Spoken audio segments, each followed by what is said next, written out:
You know what is actually really weird? Missing somebody and not wanting them back. Like, I don't know if anybody else has experienced this, but it's such a confusing feeling because you can genuinely miss somebody. You can miss their voice, you can miss their stupid jokes, you can miss the way they used to say your name, you can even miss the little things that used to annoy you. And then somebody asks you, so do you want them back? And you're like, no. And then you're sitting there thinking, wait, if I miss this person, why don't I want them back? And I think that's something I had to really understand. Missing somebody doesn't automatically mean you made the wrong decision. Sometimes you just miss somebody. That's it. I remember having one of those random moments. Nothing even happened. I wasn't sad. I wasn't scrolling through old pictures. I wasn't listening to some depressing song.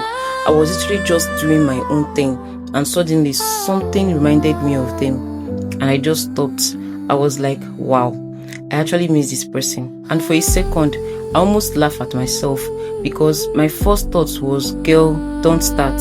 Because I know where that thought would go.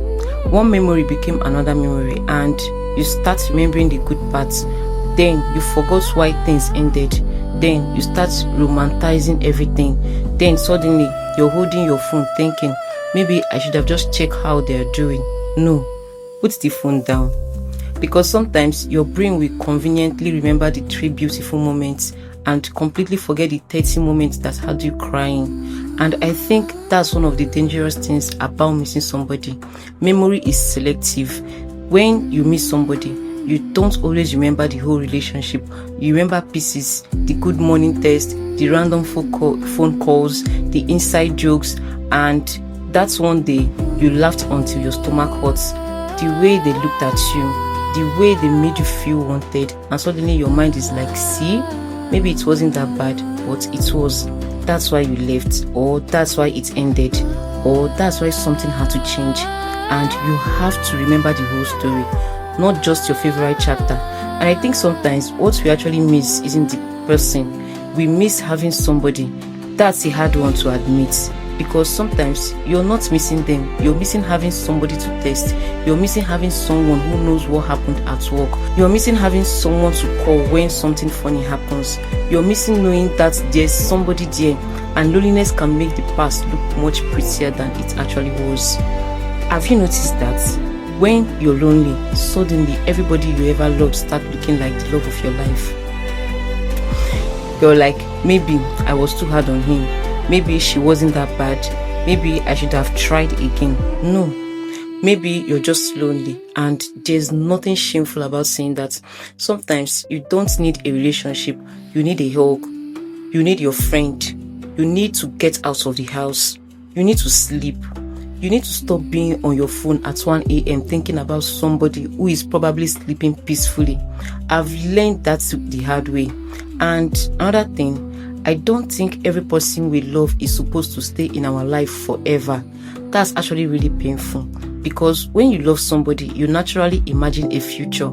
You don't just imagine tomorrow. You imagine birthdays, Christmas, trips, random ordinary days. You imagine growing older. You imagine the stupid little things you'll still argue about 10 years from now.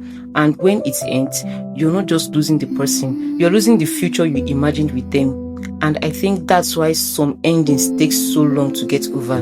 You're not only grieving what happened, you're grieving what you thought was going to happen, and nobody really prepares you for that. People say, move on, okay, but move on from what? The person, the memories, the plans, the version of yourself you were with them. Sometimes it's all of it. And because I'm a Christian, I had to bring God into this part too, because there were moments when I wanted God to give me back what I had lost. Not because I knew it was right, just because I missed it. And there's a difference. Sometimes we pray, God, please bring the person back. But if we're being honest, sometimes what we're really saying is, God, please make me stop hurting. Those ain't the same prayer. And I think God understands the difference even when we don't. There were things I wanted so badly that I thought losing them meant God had forgotten me. But now I look back and think maybe losing some things were part of God protecting me. And I don't say that lightly, because sometimes people use God as an explanation for everything.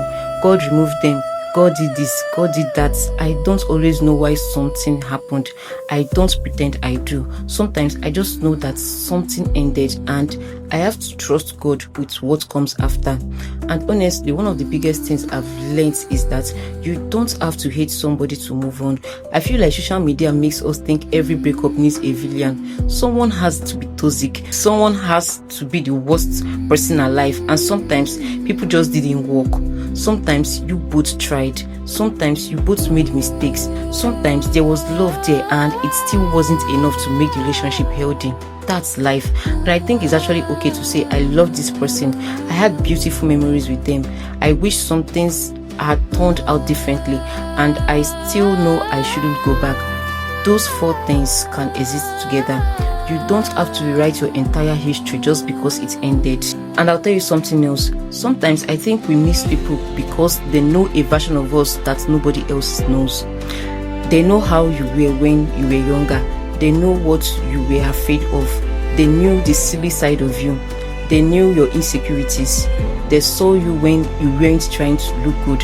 And there's something very intimate about being known like that. So when that person leaves, part of you feels like, who is going to know me that? Part of you feels like, who is going to know me like that again? And that's scary, because I think there's something beautiful about realizing you can be known again, not in the exact same way, not by the exact same person, but you can build new friendship, new relationship, new memories. You can become someone you haven't even met yet. Your life doesn't end at the person you lost. And I don't want this video to sound like I'm sitting here saying I'm completely healed now, because no, I'm human. There are still things that can catch me off guard. A song, a place, a smell, a random picture, and suddenly you're back in a memory you haven't thought about in months, but I've stopped treating that feeling like an emergency. That's the difference. I can miss somebody without doing something about it. I can remember something without returning to it. I can have a sad day without deciding my entire life is falling apart. And I think that's growth, not never feeling anything again, just not allowing every feeling to control what you do next. There's actually a verse I think about when I find myself wanting to hold onto something simply because I'm afraid to let go. Isaiah 43 verse 18 to 19 says, "Forget the former things, do not dwell on the past. See, I am doing a new thing." And I don't think that means we pretend the past didn't happen. It happened. It mattered. Some of it hurt. Some of it was beautiful, but it doesn't have to become the place where you live. You can appreciate what something was without needing it to become what it isn't anymore. And if you're watching this because you're missing somebody tonight, I'm not going to tell you don't miss them, because that's unrealistic. You probably will, maybe tomorrow too, maybe next week, but don't turn missing them into a reason to reopen a door that you already know you shouldn't walk through. You don't have to test them just because you thought about them. You don't have to check their page. You don't have to find out whether they are seeing somebody else. You don't have to torture yourself with questions you don't have answers to. Sometimes you just say, "I miss you," and then keep going, even if they never hear you say it. I think that's what growing up has been for me.